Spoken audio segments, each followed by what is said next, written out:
Alors, aujourd'hui, je vais essayer de parler de l'arnaque et je vais vous avouer que ça ne va pas être en 14 minutes, hein. Alors, je suis désolée dès le début, la vidéo, elle va être peut-être plus longue parce que ce n'est pas un sujet simple à aborder. De prime abord, je tiens à dire que je vais parler de djerba, tout en reconnaissant que l'arnaque n'est pas une spécialité djerbienne. Je veux dire que quand je prends un taxi à Paris, ben, sûrement le taxi va essayer de m'arnaquer, mais la différence c'est que si en Europe, il y a aussi une arnaque de touristes, ça ne dépend pas de la nationalité. D'accord? C'est toute nationalité confondue. Or, chez nous à Djerba, il faut dire bien une chose et la stipuler, c'est que c'est souvent le touriste européen ou l'émigré européen qui se fait arnaquer. Avec le tunisien, ce n'est pas si simple et je suppose que, voilà, c'est une évidence même. Pour parler de l'arnaque, je vais d'abord commencer à citer plus ou moins trois piliers de l'arnaque. D'abord, l'arnaque, c'est tout un réseau, d'accord? Je ne vais pas dire la mafia, non. C'est tout un réseau qui s'est mis en place. Ça commence déjà par l'animateur qui vous dira oui, c'est un cousin qui fait les tours de l'île en taxi. Ensuite, vous descendez en ville, il y aura celui qui vous dira oui, mais moi je suis serveur dans ton hôtel et qui vous conseillera d'aller avec lui chez un cousin qui travaille pour, comment dire ça, l'artisanat national. Et puis, il faut savoir que alors, ni le taxi est un cousin, ni le monsieur est un serveur. Des fois, oui, mais souvent, il ne l'est pas. Et que en plus, le magasin où il a ramené, c'est un centre commercial et non pas l'Institut national de l'artisanat. D'accord? La deuxième chose, il faut reconnaître que, pour moi en tout cas, il faut être très vigilant du moment qu'il n'y a pas de prix affiché. Entre parenthèses, je vais ouvrir la parenthèse, aujourd'hui, beaucoup de centres affichent leur prix, d'accord, pour éviter justement le soupçon d'arnaque. Mais quand il n'y a pas de prix, il faut bien comprendre que pourquoi finalement? Pourquoi sur certains objets ou des articles, le prix n'y est pas? Donc c'est forcément, voilà, ça peut quand même créer en vous un doute. Donc posez-vous déjà la question. Si je peux dire il y a des branches quand même où l'arnaque est rare, c'est par exemple tout simplement dans le restaurant, les prix sont affichés. Quand vous allez louer une voiture, les prix sont affichés. Les excursions aussi. Moi personnellement, quand j'ai vu le prix affiché entre restaurant et ça, c'est des prix globalement, on va dire, très acceptable. Voilà. Par contre, quand vous achetez des choses, il faut bien savoir une chose, c'est que en majeure partie des cas, vous vous êtes fait arnaquer. Vous ne le savez pas. En plus, déjà, le touriste l'ignore complètement. Pourquoi? Parce que le touriste, si vous voulez, il part du principe, il calcule en euros. Donc pour lui, quand il achète un objet à tel prix, quand il compare avec l'euro, bah, ma foi, ça lui semble correct. Ce qui ne l'est pas, parce qu'on n'a pas le niveau de vie européen. La deuxième chose, il faut rajouter que si le touriste, généralement, il ne s'en rend pas compte, mais en admettant qu'il s'est rendu compte, d'accord? Généralement, s'il veut rendre l'objet, il ne le retrouvera pas le magasin. Ce n'est pas si simple que ça. Mais même s'il le retrouve, il ne pourra pas porter plainte contre ce commerçant. Pourquoi? Parce que la police, d'abord, il n'a que 15 jours de vacances. Il ne va pas se prendre la tête avec ça. Sinon, bah oui, il va bousiller toutes ses vacances. Mais même s'il va voir la police, vous imaginez la police, avec tous les gens qui se font arnaquer, ils vont vous envoyer sur les roses, hein. Ça, vous pouvez en être certain. D'accord. Donc, il y a ça aussi. Ça veut dire quoi? Ça veut dire que le touriste a les mains complètement liées. Pour ce qui est de l'émigré européen qui se fait aussi arnaquer, à part si peut-être il a quand même 20-30 ans d'expérience derrière lui et qu'il, je vais le dire, qu'il maîtrise la langue, il y a de fortes chances qu'il se fasse arnaquer et qu'il ne s'en rende pas compte. Pourquoi? Parce que moi-même j'ai assisté, alors l'émigré européen achètera quelque chose, il le racontera à son ami européen, à son voisin européen. Pourquoi? Parce qu'ils vivent en ghetto. Donc ils vont se raconter entre eux les prix qu'ils ont payés, mais finalement ce sont tous des arnaqués qui ne se rendent pas compte qu'ils ont été arnaqués. Pourquoi? Parce que ils sont entre Européens et ils ne prennent pas conscience que ce prix n'est pas un prix pour les Tunisiens. Or, moi, si je suis assise avec ces Européens-là, je prends conscience qu'ils les ont complètement arnaqués. Mais comment voulez-vous qu'un émigré européen prenne conscience qu'il s'est fait arnaquer? La seule solution, c'est de côtoyer un autochtone qui ira lui avouer. Sauf que, aller trouver un autochtone, je ne parle pas des gens extérieurs au tourisme, mais la plupart, tous ceux qui en va avec le tourisme, je connais rarement un autochtone qui aura à vous avouer que vous êtes arnaqué. Pourquoi? Parce qu'il y a une solidarité, d'accord, entre eux, évidemment, et il est question de beaucoup d'argent, parce qu'il faut savoir une chose, c'est que si on vous envoie chez un tel et un tel, ben, il y a la commission qui a gagné derrière.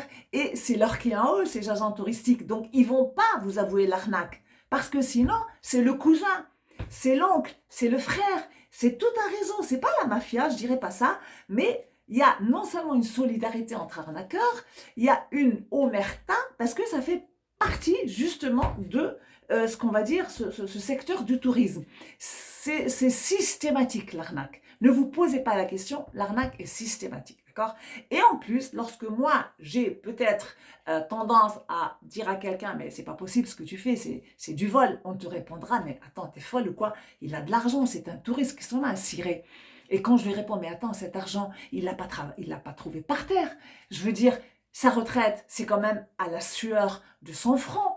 Et s'il vient en vacances pour le tourisme, il a quand même économisé pendant un an pour venir. Et toi, tu es là en train de me dire, tu t'en fous, tu es un Européen. À ce propos, une anecdote.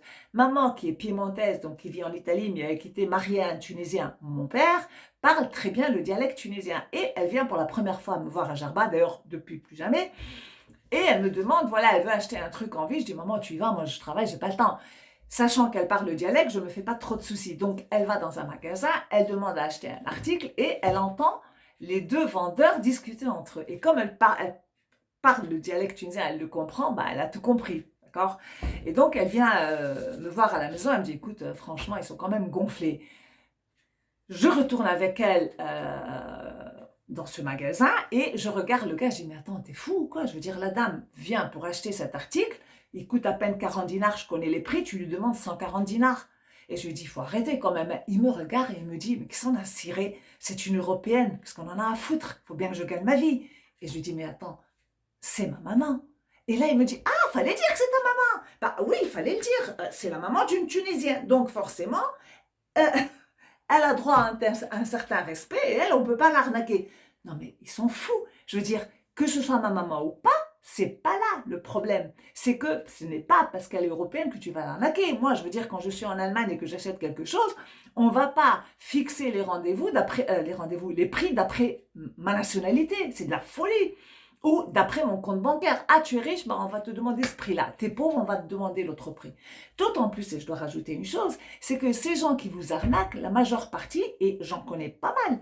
Il y a un serveur, par exemple, dans un café, bah, il a déjà 3 maisons, donc il est vraiment au-dessus économiquement, il est très à l'aise. Et pourtant, il n'arrête pas d'arnaquer. Donc, ils sont souvent plus riches que vous, ces gens qui vous arnaquent, ces gens qui ont des commerçants, qui ont des commerces et tout ce que vous voulez. Bah, depuis longtemps, ils ont leur maison, leur voiture, tout ce que vous voulez, mais c'est dans leur, je sais pas, c'est dans leur ADN, ils continuent à arnaquer parce qu'ils n'en ont jamais assez. Et à ce propos-là, je vais vous raconter une petite anecdote de serveur de café. Mon mari, mon beau-frère et ma belle-sœur vont prendre un café en attendant que je rentre du travail et je les rejoins au café. Et je demande mon café à moi. Et au moment de payer, je dis, bah, je vais payer l'addition. Mon beau-frère me dit, non, c'est fait, on a payé 3 cafés. Je lui dis, t'as payé combien? Il me dit 25 dinars. Je lui dis, 25 dinars pour 3 cafés. Donc, je demande à voir le serveur. Le serveur, il vient. Je lui dis, non, mais. Et je lui fais un théâtre pas possible. Imaginez, avec moi, mon tempérament italo-tunisien, le boucan en pleine place publique, un café. Et je demande à voir le patron. Et je raconte ça au patron et je lui dis, mais tu n'as pas honte, mais l'argent que vous gagnez, mais c'est du vol. Je veux dire, tout ce que tu peux construire, c'est à base de vol. Je veux dire, tout ce que tu possèdes, c'est du vol. Tu n'as pas une mauvaise conscience. Eh bien, au lieu de réprimander son serveur, non, il m'a regardé, il m'a dit, dis donc toi, quel traître, tu es là en train de nous trahir publiquement. Vous avez compris? Ça veut dire que moi, supposée être tunisienne, je n'avais pas à dévoiler l'arnaque. Pourquoi? Parce que là, je suis une traite. Et c'est comme ça que ça fonctionne. Toute l'île, en tout cas, tous ceux qui sont en rapport avec le tourisme, ça fonctionne comme ça. Ils n'iront pas, vous, Européens, vous avouer ceci. Et autre chose, par exemple, pour les Européens, là, du coup, je ne parle pas des touristes, je parle des émigrés européens qui louent une maison, voilà, et qui ont besoin d'une main-d'œuvre pour de la peinture, la réparation ou quel que soit le travail qu'ils demandent. Et bien généralement, ces émigrés-là, qu'est-ce qu'ils vont faire? Ils vont demander conseil à leurs amis émigrés. Parce que généralement, ils vivent en ghetto, Tasdaïn ou je ne sais quoi. Donc, on va demander Françoise à Marie, Marie à Paul, Paul à Jacques. Mais tous ces gens-là, finalement, se sont fait arnaquer. Tous ces gens-là ont payé le prix fort. Ont payé 3 à 4 fois beaucoup plus la main-d'œuvre que nous, on ne peut payer. À condition qu'ils aient vraiment un ami tunisien qui leur dit non, non, mais Voilà, passons. Donc, ils paieront le prix fort, c'est-à-dire que, sachant aujourd'hui qu'un travail quotidien, c'est-à-dire un ouvrier, gagne entre 40 et 60 dinars, moi, il y a des amis européens qui m'ont dit « Ah, il m'a demandé 100 dinars la journée, ils ont payé. » Non, on ne paye pas 100 dinars. Si c'est forfaitaire, c'est entre vous que vous allez vous arranger pour le prix, mais quand vous payez la journée, c'est entre 40 et 60 dinars et pas plus. Et à ce propos, une autre anecdote, c'est que moi, personnellement, quand j'ai des travaux à faire et j'ai recours à ces ouvriers, et ben, quand ils viennent à la maison, j'ai tendance à dire à mon mari qui est, origine Europe du Nord, donc très typé, blond, aux yeux bleus, je lui dis, tu montes dans la chambre ou tu pars. Parce que je sais que l'ouvrier va venir et il va me fixer un rendez-vous en fonction de mon mari qui est européen. Il va se dire, ah, elle a un mari européen, donc forcément, il y a de l'argent. Donc, il va me demander un prix. Alors, je parle avec cet ouvrier, on fixe mon rendez-vous et le prix que j'aurai à payer. Ensuite, mon mari vient. Voilà comment ça se passe. Autre chose, il y a un autre domaine où il y a une arnaque monstre. C'est l'immobilier, que ce soit la vente ou l'achat. D'abord, quand on loue des maisons, il faut savoir que les prix sont excessivement chers. Ils sont vraiment 3 à 4 fois au-delà et au-dessus du prix normal, d'après le niveau de vie djerbien et le SMIC tunisien. Et si ces gens justifient ces prix en vous disant « Oui, mais tu sais, le personnel de maison, ça coûte, le personnel de maison, il est payé au SMIC à 450 dinars. » On vous dira « Oui, mais tu sais, les impôts, la majeure partie ne paie pas d'impôts. » On vous dira « Oui, mais tu sais, non. » C'est archi faux. Quand on vous demande entre 300 et 500 dinars la semaine, imaginez-vous bien que c'est de l'arnaque. Vous louez à ces prix-là, vous vous faites arnaquer, mais alors là, à fond.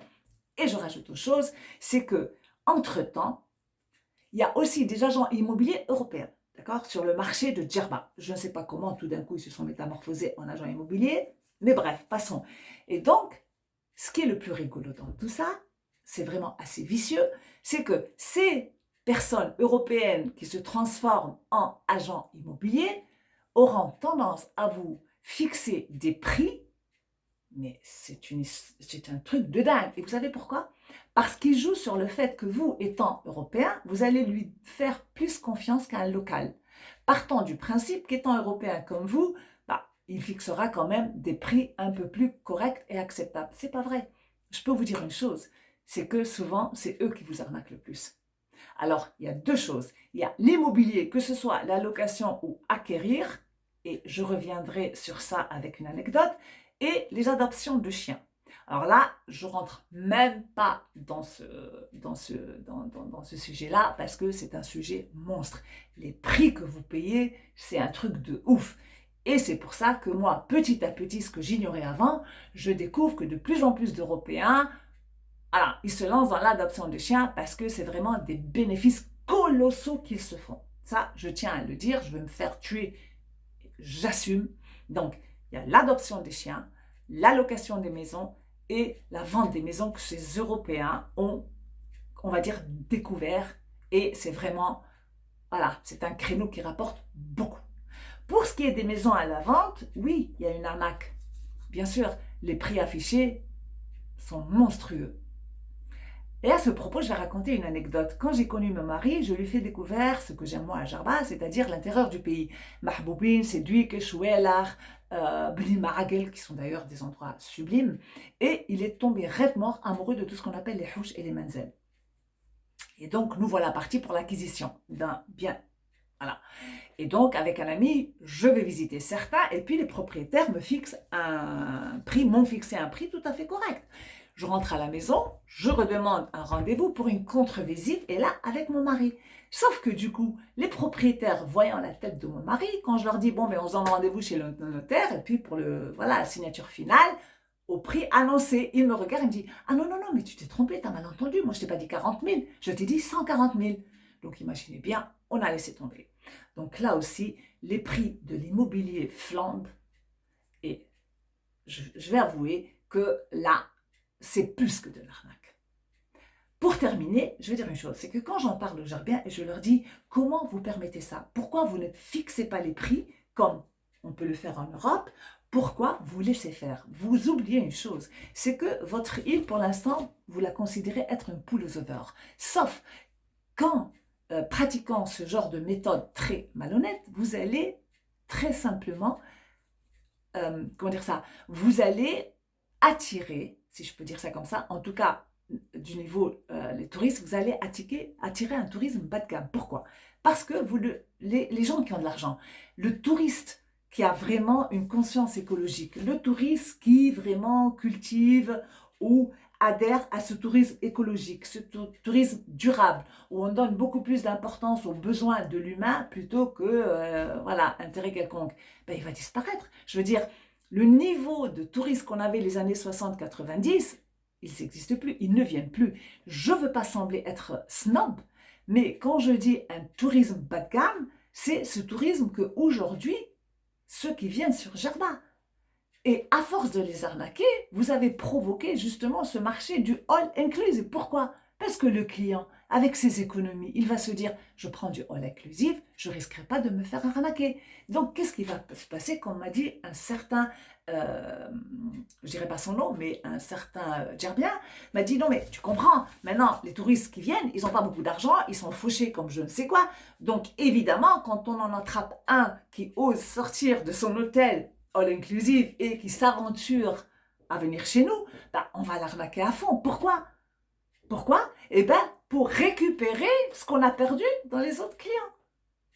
C'est-à-dire, c'est une réflexion complètement aberrante. Ces gens-là, non seulement ils détruisent l'image de Gerba, parce que je vais vous dire une chose, les Tunisiens ou les Gerbiens, si l'Européen vous fait sa déclaration d'amour et vous dit à quel point Gerba est magnifique, sachez, et j'en suis témoin, qu'en Europe, c'est un autre discours qu'ils tiennent. Alors, on dira Gerba, mais à part le fait qu'elle soit sale, j'en ai parlé, il vous dira, mais attendons, Gerba, mais c'est que l'arnaque, c'est systématique. Et partout, on se fait arnaquer. Deuxièmement, mais Gerba, l'arnaque, la drague et les business qui n'arrêtent pas de courir auprès des mémères, j'en parlerai aussi de toute façon. Hein. Donc vous voyez que vous salissez l'image de votre île. Donc vous voyez que plus vous arnaquez, plus vous attirez ce qu'on appelle le tourisme, le touriste bas de gamme, donc celui qui a un porte-monnaie assez restreint, qui ne va pas pouvoir débourser des sommes folles. Donc ce que vous faites, c'est que vous construisez encore plus d'hôtels, encore plus, encore plus, encore plus, pour récupérer cette somme que vous pensez être légitime. Non. Donc, je vais vous dire une chose, c'est que continuez comme ça. Donnez cet exemple à vos enfants qui est terrible, c'est d'une malhonnêteté atroce, parce que si vous avez normalisé ce fait-là, ce n'est pas normal. Ce n'est pas normal qu'on ne puisse finalement faire fuir les clients qui peuvent être intéressants. Et ces clients-là, ben, qu'est-ce qu'ils font? Ils partent vers d'autres destinations. Des destinations, on les respecte. On les respecte en tant que, on va dire, non seulement étranger, mais quelqu'un qui donne quand même de son temps, de son argent, pour venir visiter notre île, pour venir habiter notre île, pour apporter un tant soit peu son apport financier, et il se retrouve arnaqué. Et il se trouve franchement plumé comme un vulgaire, je ne sais même pas comment dire, un coq ou un poulet, dites ce que vous voulez. C'est pas normal, il faut arrêter. Moi, enfin, je ne veux pas parler de moi, mais il y a tellement de destinations au monde où ça ne se passe pas comme ça que vous devez vous remettre en question. Et je vais dire autre chose, pour moi, il est étonnant qu'aucune page Facebook n'en parle, aucune réunion n'en parle. Je n'ai jamais assisté à une réunion où on traitait du problème de l'arnaque. Je n'ai jamais vu une page Facebook qui se consacre à ça. Et quand il y a un touriste qui le raconte, quand il s'en rend compte, évidemment, parce que la plupart du temps, il ne s'en rend pas compte. Il est tellement content d'avoir acheté cet objet. Il rentre chez lui, voilà. Moi, en Allemagne, il me dit, j'ai acheté ça 50 €. J'avale et je réfléchis. Est-ce que je vais lui dire qu'il s'est fait arnaquer? C'est con, parce que ça va bousiller toutes ses vacances. C'est dommage. 2, je me dis, ça va quand même un peu l'image de Gerba. 3, il n'y peut plus rien. Il est sorti, il est parti de la Tunisie. Qu'est-ce qu'il va faire? Il va retourner rendre l'article? C'est pas possible. Donc, je me trouve, moi, à cause de vous, finalement, me taire et cautionner votre arnaque. Ce qui provoque en moi, forcément, voilà, ça tourne dans la tête. Donc, il faudrait arrêter. Faut vraiment arrêter. Parce que si vous continuez comme ça, vous allez voir, Gerba, quelques années en plus, vous allez recevoir, je ne sais pas quelle sorte de touristes et quelle sorte d'émigrés. Et si les émigrés aujourd'hui sont frustrés, il y a une raison à cela. Parce que finalement, on va dire ça comme ça, oui, il y a un apport économique Oui, quelque part, pas grâce à eux, Jarba ne vit pas grâce à eux, mais ils apportent quand même un soutien économique à l'île. Alors au moins, ayez ce respect-là. Parce que si vous vous faisiez autant arnaquer en Europe par des Européens, mais il y aurait eu la révolution. Donc, à méditer.